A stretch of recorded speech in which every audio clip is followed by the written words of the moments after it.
For Lucius Malfoy, satisfaction came before everything. He enjoyed the warm, squishy feeling of a job well done. Painless execution, that's what he strived for. For there to be nothing left behind, no loose ends to tie up. Life was a series of encounters, each bound by a clear birth and death, and it wasn't good to carry the baggage of one unto the next. So he strode quickly down the halls of Malfoy Manor, his cloak swishing about him. He mustn't be late. Punctuality mattered for so much in this world. Without it, there was no sense of closure, no finality.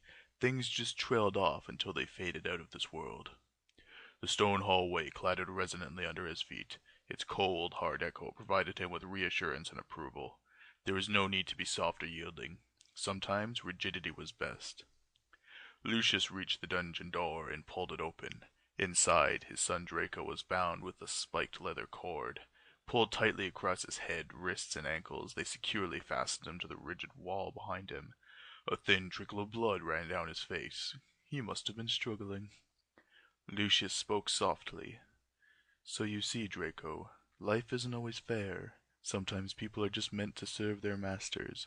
Sometimes their lives don't matter at all. My one regret is that you never had a chance to truly realize this. Draco looked up at him, eyes filled with fear and loathing. The boy needed to be taught a lesson.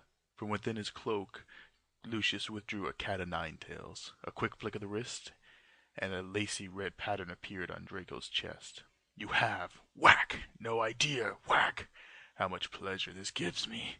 He grabbed Draco's jaw and wrenched it upwards, causing his studded restraints to dig into his head. Draco cried out, and Lucius looked him in the eye. Pain is such a pleasant sensation, Lucius remarked, particularly when I'm the one inflicting it. He brought the whip down hard on Draco's neck, and it bit down deep, skin parted, leaving an ugly, pleading wound. The boy started to mumble. Speak up, Lucius commanded. Spit it out or I shall cut your tongue. Only 2 words escaped Draco's mouth. Father, why? Lucius spat, his saliva beating up on the dirt floor of the dungeon. You were always a thick one. You never did get it, did you? He paused for a short while before continuing. You were not born to live your own life. From the moment of your contraception you were mine, to do with as I pleased. Your childhood, your adolescence, your very existence were all service to me. I needed a son, and you were the pitiful result. But then you started getting ideas of your own, hatched your own plots, made your own friends. Why, had I not stopped you, you might have even taken over from me. This was unacceptable. Lucius eyed his son's naked body, taking him in gradually before proceeding. And so I must rectify that development. Our relationship is based on ownership. I own you, and I may do with you as I please. As you will not please me in life, you shall please me in death. I demand my satisfaction. Slowly, tortuously, Lucius tightened each of the restraints holding Draco. We mustn't let you move around during the procedure. That would be very bad indeed, he said, with a smile gracing his face. Then abruptly he removed a hand drill from the pocket of his cloak. Draco drew back in horror, or rather tried to, as the restraints held him fast. His eyes widened as a faint bead of sweat appeared on his blood-stained forehead as he gazed at the drill. It's time, Lucius muttered. He held the drill up to Draco's forehead and pressed until it bit into flesh. Draco let out a long scream, an agonizing wail of fear and despair, of pain and hatred. Still Lucius pressed on. Slowly, deliberately, as if to prolong the agony, Lucius twisted the crank. Blood spurted out of the wound like a monster longing to escape its confines. It splattered all over Lucius. Good thing the robes and cloak he was wearing were thoroughly worn and could easily be disposed of. The drill tore through skin, tore through flesh, tore through blood, and gouged out a piece of the skull. Father, came Draco's pleading whimpers. His breath was coming in ragged, short gasps. Amazing how little resistance he put up. He must truly be a wimp. Lucius continued turning the crank, and the drill dug deeper into Draco's skull. It gave up a horrible squeaky noise as he turned it, the result of friction between the bone and the metal. Lucius smelled an unpleasant odor. Draco's bowels must have let loose, soiling the ragged underwear that Lucius had provided him. Draco's body was becoming even more lax. Either the drill was sucking life force from him, or he'd simply given up the struggle and resigned himself to the inevitable. Lucius's hand trembled a bit, more from the excitement of what was about to happen than the knowledge he was doing to his own son. Finally, the tip broke through, passing through the innermost layers of bone to puncture the gray matter underneath. Draco's body convulsed once more and then lay still. From here, it was pure pleasure. Unwrapping the restraints, Lucius let the body slump a bit, falling into a half-slouching, half-sitting position with his back against the wall. He removed the soiled underwear, letting it drop in dirty heap on the ground.